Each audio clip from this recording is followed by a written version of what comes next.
Good morning. I am Nikhil Mittal, and I'm going to talk about continuous integration tools and how their features and misconfigurations could be abused.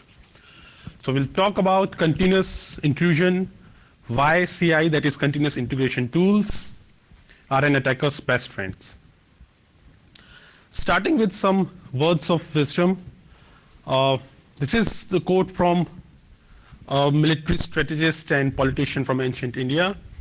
As a single withered tree, if set aflame, causes a whole forest to burn, so does a single improperly configured continuous integration tool that destroys a whole enterprise network. And really, words of wisdom, he saw this thing 2,000 years back. So a couple of things about me. I'm on Twitter, so follow me. I blog on labofapenetrationtester.com. I'm a creator of Kautilya and Nishang. Kautilya is a tool which you can use to ease usage of human interface devices in penetration tests. And Nishang is a tool for using PowerShell in pen testing and offensive security. Both of the tools are available on my GitHub account. And I've been a frequent speaker for the past few years at different conferences. In this talk, we are going to discuss a lot of things, and I'm hoping I do not run out of time. We'll see what are continuous integration tools, why they are useful for us. We'll see, hopefully with live demonstrations, to abuse some of the most popular CI tools like Jenkins, TeamCity, Go. No demonstrations for cruise control, it's really old now. Then we'll see a zero-day vulnerability, which everyone is talking about. The Java de-unserialization bug, which was sitting idle for 9 months, no one noticed. And then we'll see a common abuse set for all the CI tools. What is the misconfiguration or common features or design implementations or design flaws, which all of the CI tools or most of the CI tools share. Then we'll talk about the defense for users, that is enterprises who deploy CI tools in their environments, and for developers as well. And that's it. We'll also see that what others are doing, what bad guys or others are doing using CI tools. First of all, what are continuous integration tools? So I picked it up from Wikipedia. Continuous integration describes a set of software engineering practices that speed up the delivery of software by decreasing integration times. Very easy to understand. Software that accomplishes this practice is called continuous integration software or a CI tool. So CI tools were used just to decrease the time of integrating code of different developers. It helps build teams, source code management teams, developers. This is a typical implementation, not typical implementation, a very simplified implementation of continuous integration in an enterprise. There are developers who make code changes to code repositories. There are build teams, source code management teams. They have access to the continuous integration master. All the build jobs of integration and all things are run on slaves and masters as well. It depends on the configuration.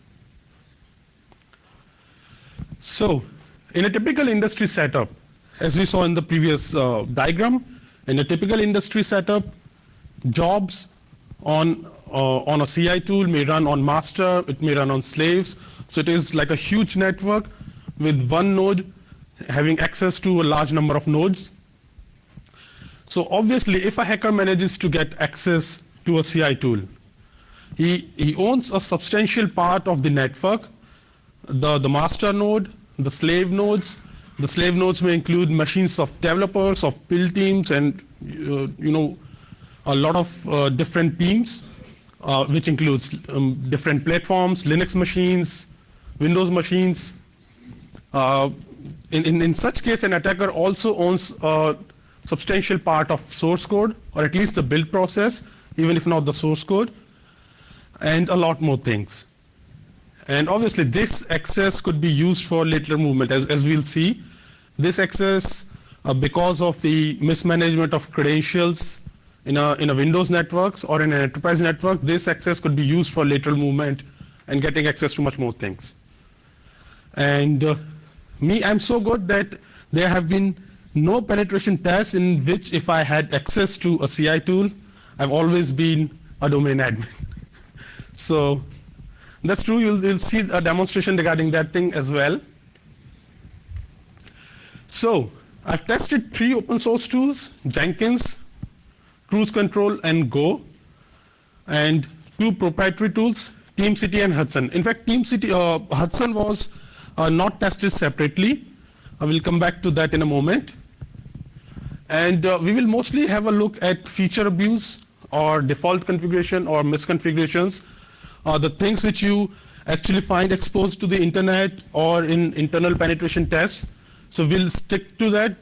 There are always ways to secure these tools as well, but that is just like 1% of the machines where you'll see the actual secure implementation. Starting with Jenkins, it is obviously if you are even new to the CI thing, you must have heard about Jenkins. It is most widely used CI tool. All the testing has been done on version 1.633, which was latest when I started finalizing demonstrations for this talk, maybe 10th of October last month.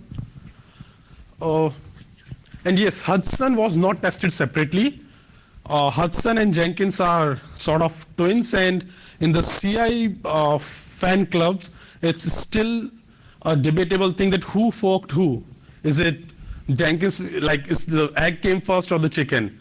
Was it the Jenkins which forked Hudson, or was it Hudson which forked Jenkins? So you can safely assume that whatever applies to Jenkins applies to Hudson as well. Okay, so some of the security issues with Jenkins. No security in the default installation. Yes, you can always find these default installations exposed even to the internet. So that's pretty lame.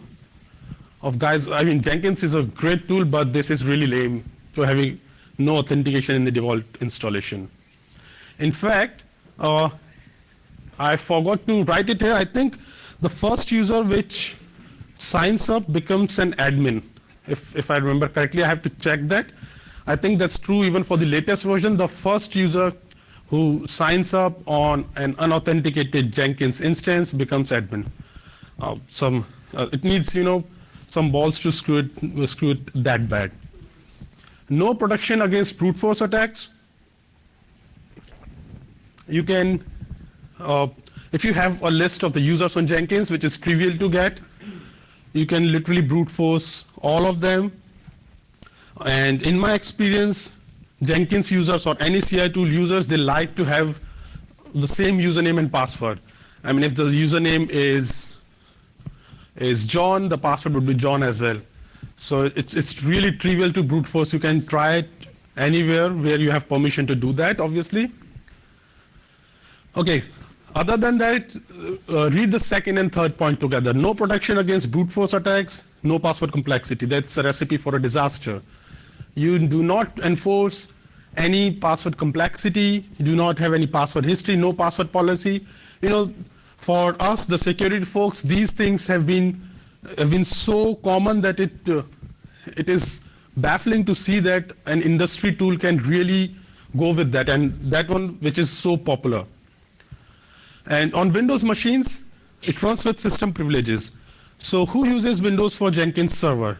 Maybe some do not, but you will always find nodes or slaves on Windows machines because developers, build teams, so many people have slaves or agents of this tool on their machine that you got to have at least 10 to 20% of Windows machines in a Jenkins distributed network. And prior to version 1.580, which was like 8 to 10 months back, any anonymous user can see build outputs, can list users which are present on the Jenkins machine. Still, if you see the publicly available instances of Jenkins, the story is still the same. Even if they have upgraded to the latest versions, they keep it the same. I don't know for what reasons. So there's a reason why I listed these issues first. We are going to assume that because of these wonderful security controls, we are going to assume that we have a low privilege access on all of the CI tools. If you think that this assumption is something not good, then you can try on any of the machines where you have permission, and it is really trivial to get a low privilege access to any of these CI tools. So yes, this is a shocker for us, you know. So abusing build steps. So this is how Jenkins works. If you have a configuration access to any of the build project on Jenkins, which is not a high privilege access, you can add build steps. A build step means when the build is started or configured, is triggered, you can add a build step, which could be a shell command or Windows command or something like that. Due to the distributed nature of Jenkins, it is possible to execute commands and scripts on large number of slaves, as we saw in that network diagram. So this is how it uses. We'll see the live demonstrations as well. You can see that on a slave machine, we have access as a system. So what makes the CI tools a little more bad in terms of security is, for example, in many web consoles, industrial tools or management consoles, if you have access, even admin access to a web console, it is really not easy to achieve command execution on OS. That is considered a vulnerability in most of the cases. That if you get access to a web console, you can execute commands on the underlying operating system. But that is not the case with CI tools. So this is how a low privileged user called config user can execute commands. I'll show you that this is not an admin user. So this was one part where we can add build steps on a slave. But if you can add build steps on master, it is a disaster. Rhymes good. If you can build steps on a master, it is a disaster. Why? Because you can effectively remove all security on the Jenkins console if you can add build steps on master. You just need to remove config.xml from the Jenkins home, or you can just remove all security by replacing use security true to use security false. And how hard is that to do? We'll see. It's not really hard. On Linux machines, it may be a bit tricky. You'll always find Jenkins instances running as root, but for non-root it is not possible. But on our dear Windows machines, it's always possible, thanks to system privileges. So it's really screwed up actually. That means if you have a low privilege access, you can literally destroy the whole intellectual property scenario of an enterprise. Big words, but just try it out. Another thing with Jenkins is it is the capability of storing credentials. For example, if you want to execute a build step by logging into a Unix machine using SSH, or you are storing some credentials, those credentials could be retrieved in clear text, but you must have the ability again to add build steps on master, which again depends on the kind of configuration you are trying to test. So passwords, SSH private keys, your passphrases, everything could be retrieved in clear text. This is not my work. I've taken it from this blog. So this is how it looks like. So we need to read 3 files from the Jenkins master.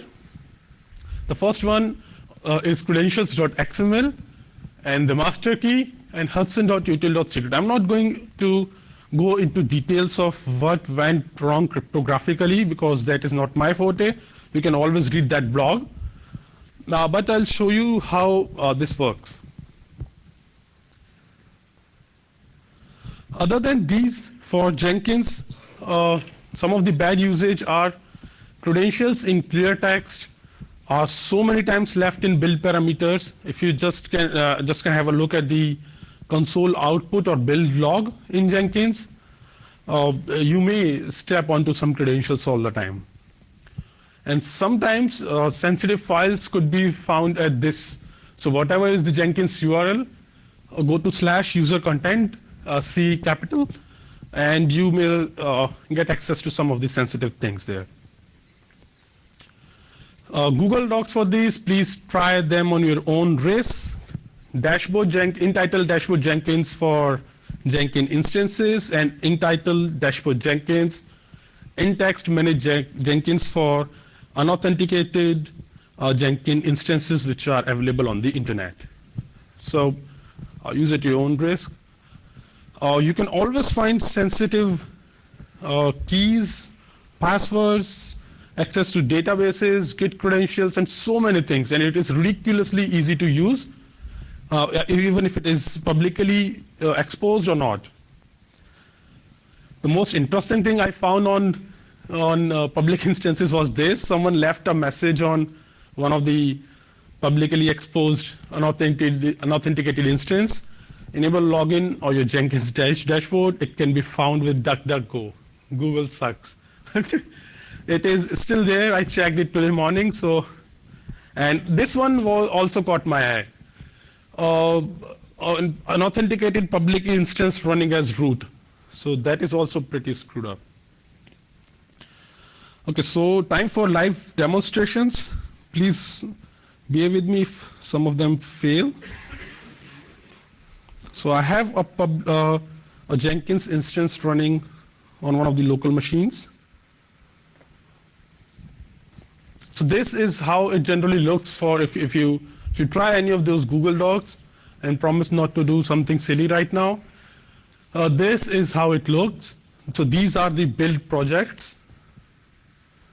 Here you can see the list of users on this machine. And these are the nodes. So we have a master node and a slave node. So we do have some of the projects which have the ability to, which could be executed on master, and some which could be executed on a slave. So let's begin with command execution. So as I said earlier, because it is trivial to brute force into CI tools, we have to assume that we have a non-admin access of a user which has the ability to config builds. So that I have to assume. Again, if it doesn't look good, just try it out on one of the machines you have permission to do. So let's just try this cmd exec. So you can add a build step. This is what we were talking about. You can add a build step, which allows you to either execute a Windows batch command or a Linux shell command. Okay. So let me first just show you.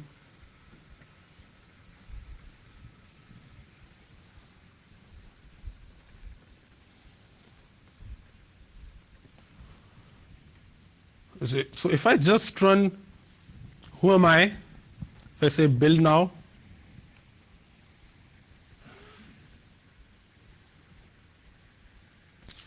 and then if I go to the console output, you can see that it executes with the system authority on the slave machine.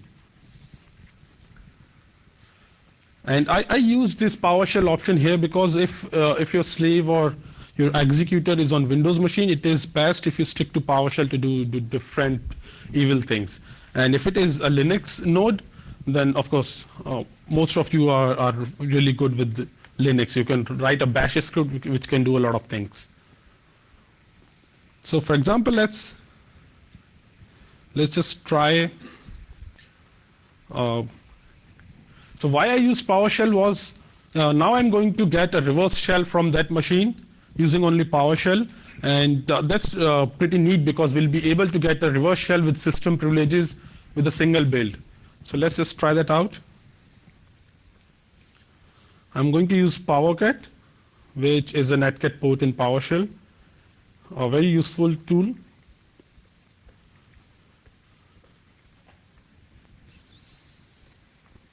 And now I'm going to configure it and change the build step with an encoded reverse shell.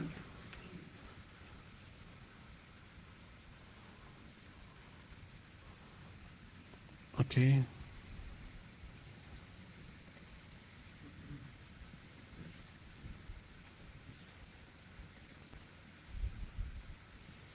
So I've already encoded it. It's just a reverse shell.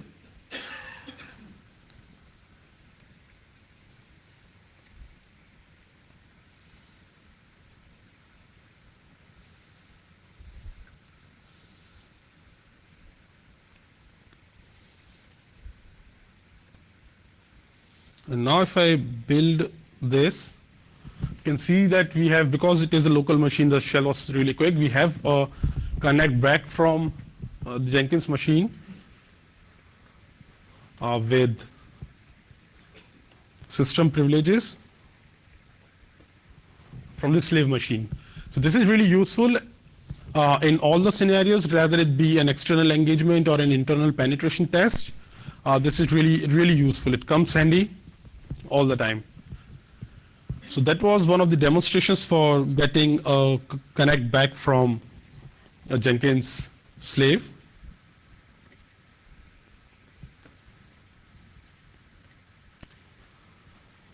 Now let's see how we can decrypt credentials. So for that, let me show you the credentials which are already there. So we are going to decrypt these credentials. So we are going to decrypt these things.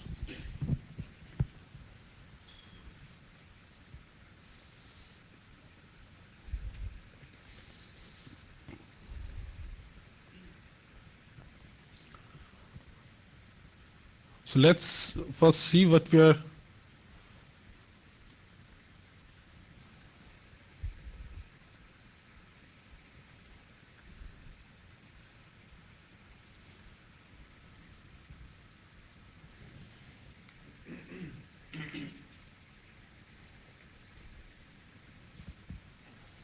So what we're trying to do here is this. As we saw in the screenshot, we are trying to read these three files from the Jenkins master. So in this case, the build will run on Jenkins master. So this is where a proper configuration may help you. If this build, if this project called decrypt credentials is unable to run on master, then this attack will fail. But unfortunately, most of the times, no one cares where the execution is taking place. But again, if it was unable to execute on the master, this attack will fail. So what we are doing here, we are reading credentials.xml in plain and these two key files as bytes, and then we will rebuild these bytes on the attacker's machine, and then pass it on to the Python decrypt script which someone else wrote, and will decrypt the credentials. So if we build it now,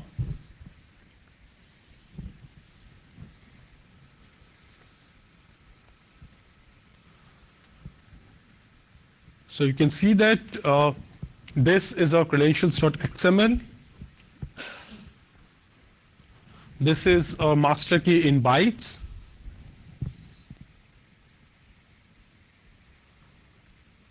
And these are our secrets in bytes.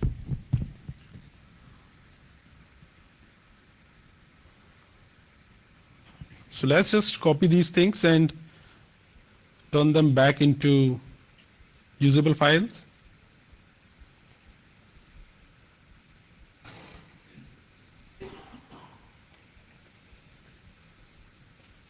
That was our master key, so let me just save a text file called master. Okay, it's already there, I think. Okay, let's just overwrite it.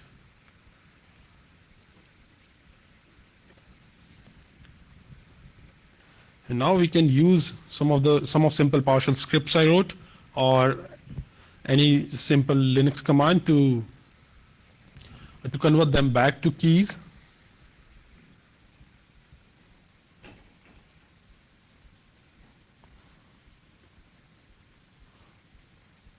Okay, wrong folder.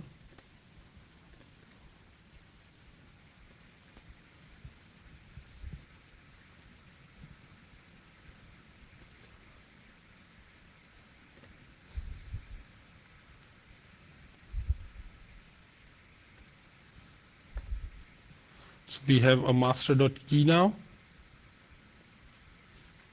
which is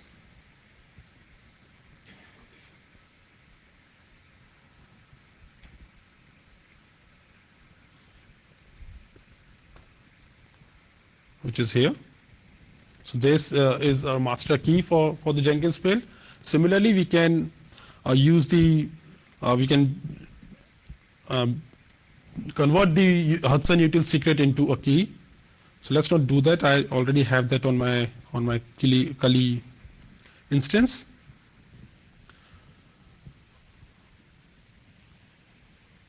Okay, this up.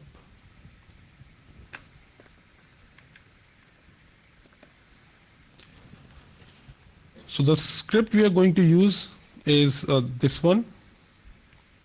So the GitHub repository to it is in the slide notes. So it asks for the master key. Okay, let me just.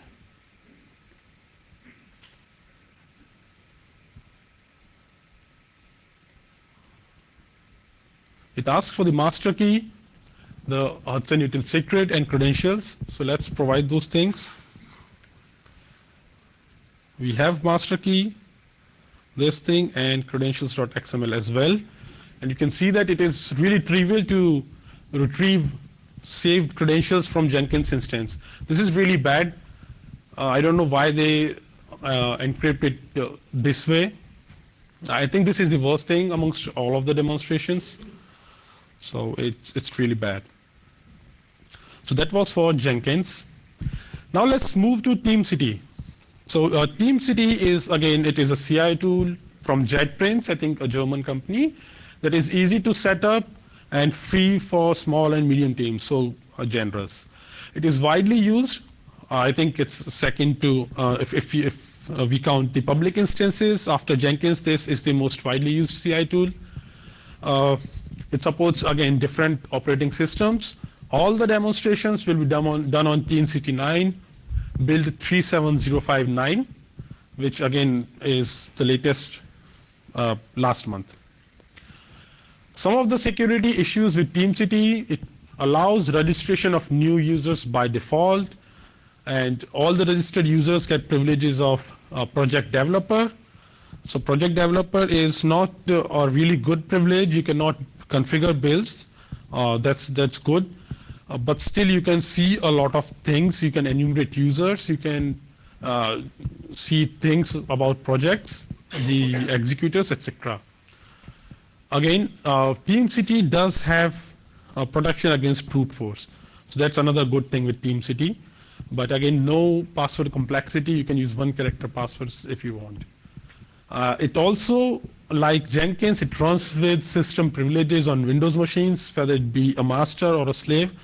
It is, again, a bad thing. In fact, you'll notice further as well, these things are common to all of the CI tools. It's like that is why I selected a common abuse set for all these tools. So again, abusing build step. If a user has the ability to add build steps, which a project administrator can, a project administrator is not admin or a high privilege in TeamCity, at least not admin. You can execute commands and scripts on the master or the slaves depending upon the configuration. Sorry. Due to the distributed nature of TeamCity like Jenkins, you can execute things on a very large number of machines using that. So as you can see, that config user is a project admin, and you can add build steps because I'm targeting a Windows machine again, so I'm adding a PowerShell build step there. I'm using agent on master. TeamCity has a concept called super user. If you have the capability of executing commands by adding build steps on master, you can read the super user token from this file, teamcityserver.log. That is for TeamCity 9. For TeamCity 8, it was, I think, server.log or something similar. It is well documented. There's nothing which I found out. So you can just read that token, and on the login prompt, you can just use that to log into TeamCity as a super user. And a fun fact here is if you press login 5 times on a TeamCity login page, you can lock out the super user for 1 minute. So to annoy someone or to run a simple denial of service attack, you can just write a script which tries to log in with a blank username and password every 1 minute. And that way you can just lock out the super user. So this is how you read it. You can read the teamcityserver.log file, and you will find the super user token in there. Just use it, I think, without a password on the login machine, and you'll be able to log in as super user. Again, this is extreme privilege escalation. Because CI tools have a different lame set of security controls, this doesn't look very bad. But imagine this in regards with any other web console of anything which is used to manage your hardware devices or your security products. If you can do this sort of extreme privilege change, then that's really bad. And yes, super user. Anyone recognizes this guy? No, he's not famous here. Okay. So super user is much more than admin. So he can, for example, reset admin passwords and do all kind of stuff. You can also read SSH keys from master. Again, for some god-forsaken reason, they are stored in plain. So you can read, if you can add a build step on master, that is execute commands there, you can read SSH keys is stored with TeamCity in clear text.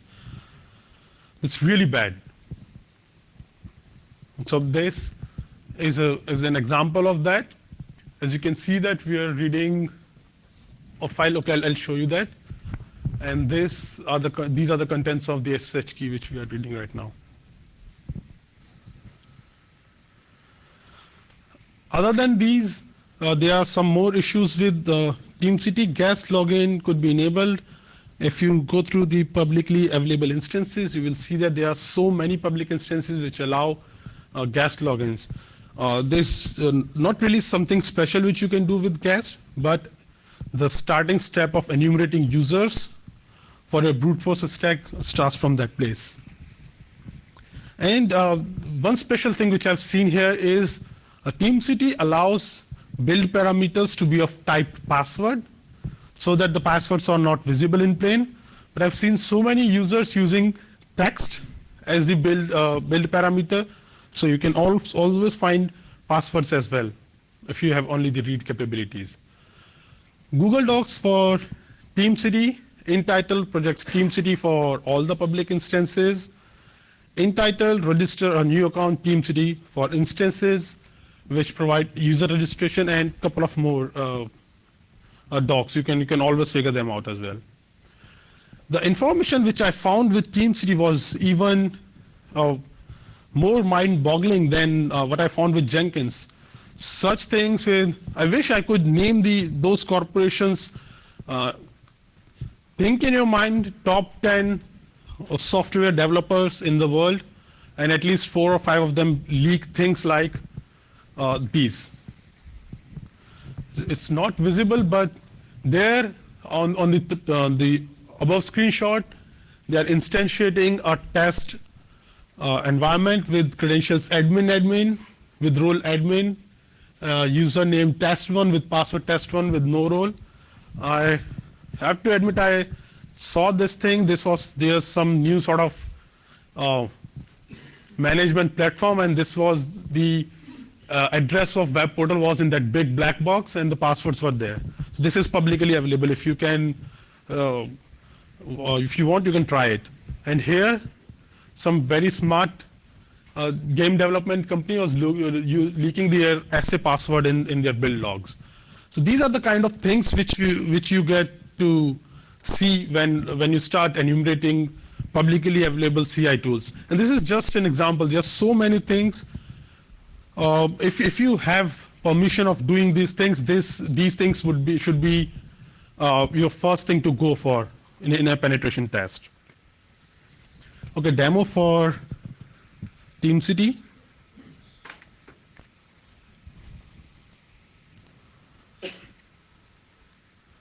So I think I have a TeamCity on this machine as well.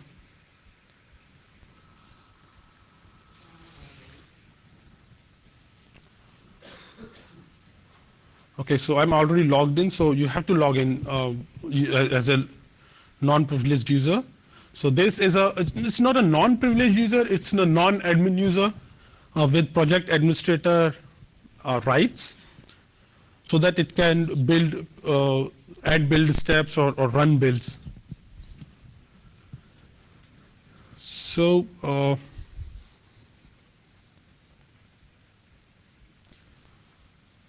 if you have a look at this command exec,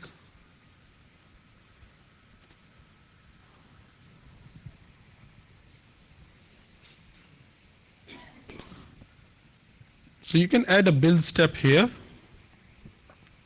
So I added a build step of PowerShell, and what it does, it is always executed, and it executes who am I. So nothing really neat. You can always use our connect back listener or whatever we want here.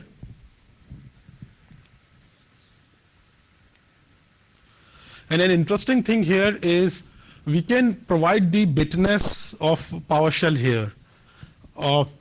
In a later demonstration, we'll see that it is a bit hard to do lateral movement with Jenkins because it starts PowerShell in 32-bit mode, and some of the tools I was trying to use, they just don't run on 32-bit mode. So it's better if you have a team, you can execute it on TeamCity.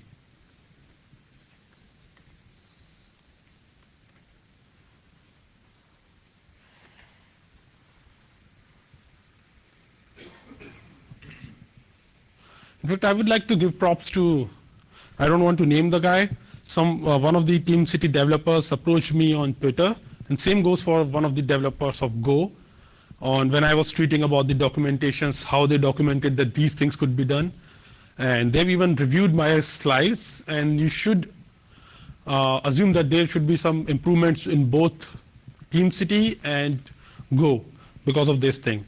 I didn't contact anyone because these are all documented features. These are no vulnerabilities. So if you see the build log now,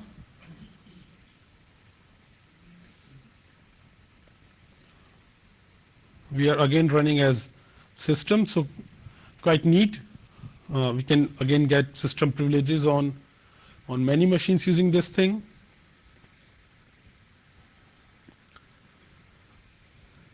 For super user, if you see the command we are using,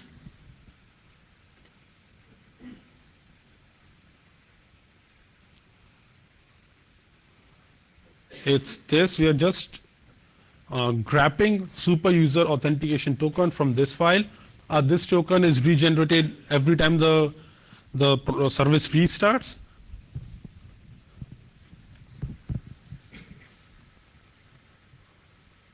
So if you run this,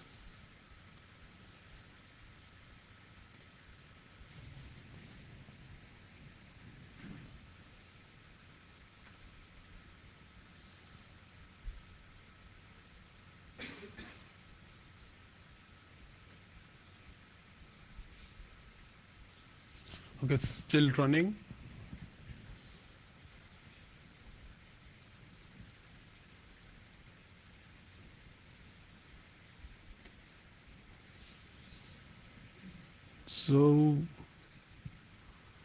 the super user token we can use is, okay, it's yesterday's date, so this is the latest. And as you can see that it says to log in as super user, use an empty username, and this token as a password on the login page. So let's just try that.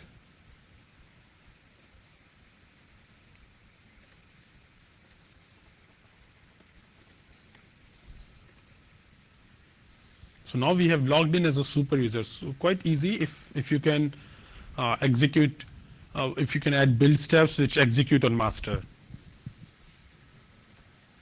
So a super user it's a super user. So many things you can do with it.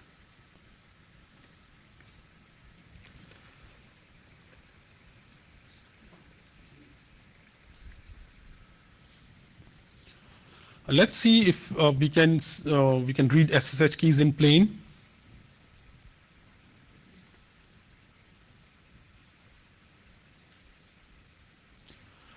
So SSH keys are stored in so this is TeamCity build directory, this path. It depends on your configuration. You can read all these things in the build logs, which we were looking at right now. /config projects, the project name. For us, the project name is a demo project. Plugin data /SSH keys. So we are reading everything inside the SSH keys directory. Let's run it.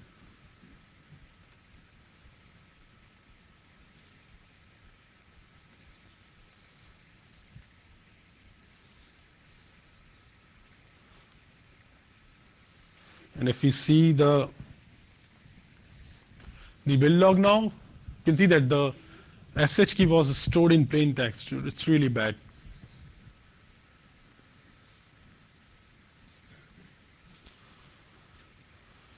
So that was it for TeamCity. Go. Go is not the Google's Go. It's an open source CI server by the guys from ThoughtWorks. They were also those who created cruise control. So all the demos will be done on Go 15.2.0, again, latest in 1 month back. Some of the security issues, again, no authentication in the default installation. That sucks. No protection against brute force attacks, no password complexity, history, etc. Any kind of password policy for passwords, runs with system privileges on Windows machines. Same thing, again and again, same thing. They want highest privileges. They don't want to protect passwords. 2 of the 3 we discussed have no default authentication. Again, using the common abuse set, let's see if we can abuse build step. In Go, if you have a pipeline group administrator privilege, which is a non-admin privilege, you can add build steps and execute commands on the underlying host operating system. And yet again, this also supports a distributed build like Jenkins in TeamCity. So you get access to so many machines in an environment. So this is how you do it in Go. I'll show you a demo of this as well. We just need to add a custom command in the default job or create a new job and add a custom command, and you can run commands with system privileges. If you have the ability to add build steps on a project which can execute commands on master, like Jenkins, you can remove all the security on the Go server. Again, that's really bad. So from a normal user, we can just jeopardize all the security or configuration which was implemented on that machine. The plus point with Go is they do not provide an agent or executor on master by default. So Jenkins do provide that. If you install Jenkins on a machine, there will be an executor on the master. When you install TeamCity, it asks from the same package, if you want to install a slave or an executor on the master, you can. But for Go, you have to shoot yourself. They do not provide an executor on the master by default. You have to install it with a separate package. So that's a plus for them. I know the state of security for these tools is so bad that we have to give marks to someone who has no authentication enabled in default configuration. So this is how we do it. So obviously this could be done in Linux as well. You just need to remove cruiseconfig.xml from the Go home directory. That's it. And then you have to restart the Go server as well. I think I missed the demonstration for removing security from Jenkins. Okay, I'll get back to that. So yes, that's really bad. Credential storage. Again, the password file option. So Go provides a password file option wherein you can create a password file and provide its URL in the server configuration path to use authentication. But the bad thing about that is that password file requires passwords to be hashed by SHA-1 with no salt, and then they are base64 encoded. So anyone can, if you can get access to that file, you can just use rainbow tables, etc., to brute force those passwords. And another interesting thing which I saw was, now in their documentation, Go provides an example of the password badger. So that I've found at least 5 public instances where the password badger was being used. So that's really, that sucks actually. I mean, okay. And SSH keys are also stored in clear text on the disk. A user with ability to configure jobs on master can read the keys as well. Again, that's really bad. Sorry.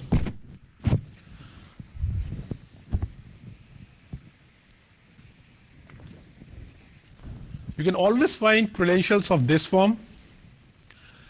Some URL, user password at GitHub. I don't know, maybe there's some reason I found this most of the times in Go servers, but this holds true for Jenkins and TeamCity as well in most of the places.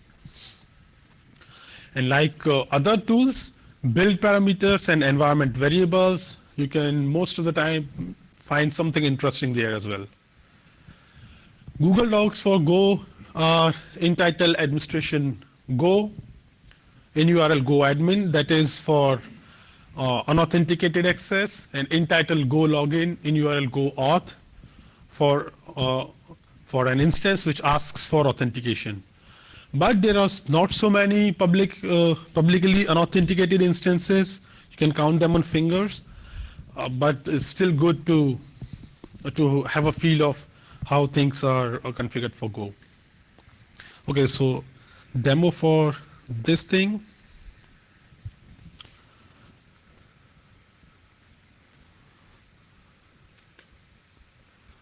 Let me just show you one of those because there is.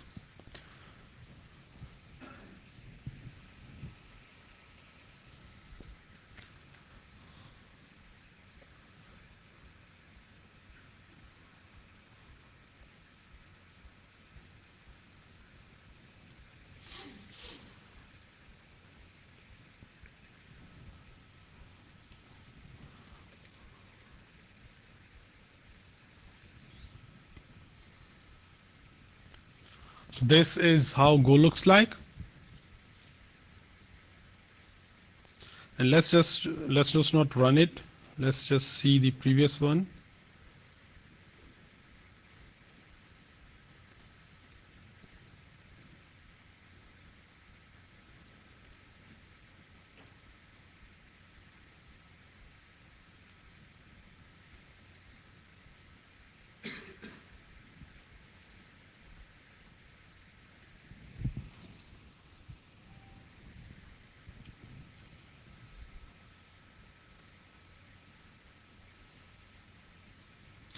Okay, maybe so let's just move on.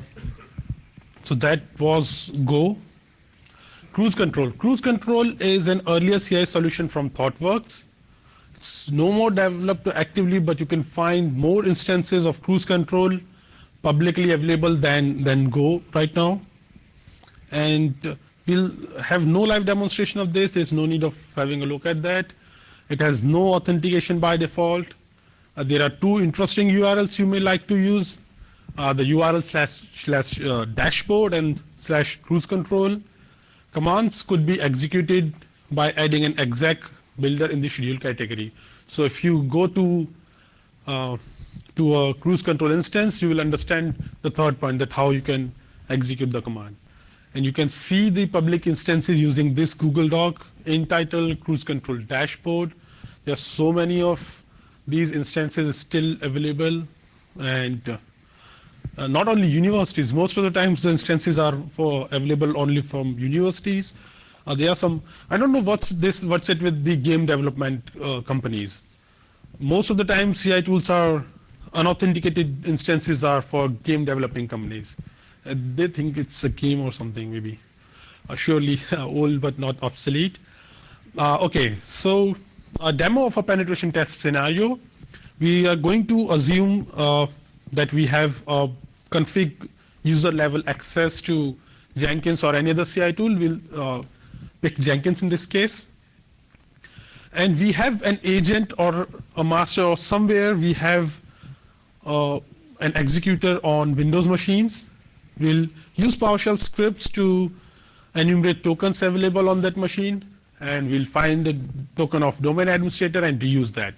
If you think that this is very simple, try it out in one of the environments where you have permission, and you will be pleasantly surprised. So let me quickly go through this.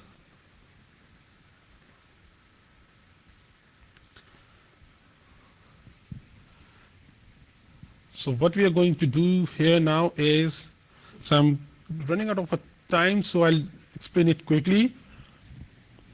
I think the scripts are here. I'm going to use invoke token manipulation from the PowerSprite project here. I'm going to pull that script, execute it on the target using this command. And then I have configured, because it's my lab, just for the sake of demonstration, a process is running as a domain admin. It will use its token using this command. And then we will run the get process PowerShell command on the domain controller of my lab. Does that sound fair? Okay. In fact, there's no need to run this right now. Let me just show you the build I tested yesterday. So this is how it looks like. Instead of going for it, let me just show you this. This is how it looks like. I pulled down the script, executed it. So you can see that we have a token of the domain administrator with the process ID 56. So then I again pulled down the script, downloaded it. And for the process ID 56, which was this, I asked my script to impersonate that, and then to execute a process, to execute the command like get process on the domain controller, and here's the result. So it's really not tough to execute commands with domain administrator. This was a very simplified scenario where we know that on a machine there was domain admin logged in.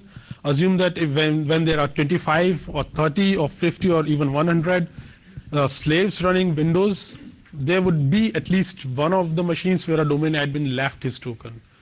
So it's really interesting in that case. So yes, we have the domain admin privileges. Let's quickly talk about this zero-day unserialized vulnerability in Common Collections Java library. This library is used by Jenkins, that is confirmed by the guys who made it famous. I've seen this being used in TeamCity and Go as well, but didn't have time or capabilities to develop an exploit for that. Sorry. Jenkins has an emergency mitigation.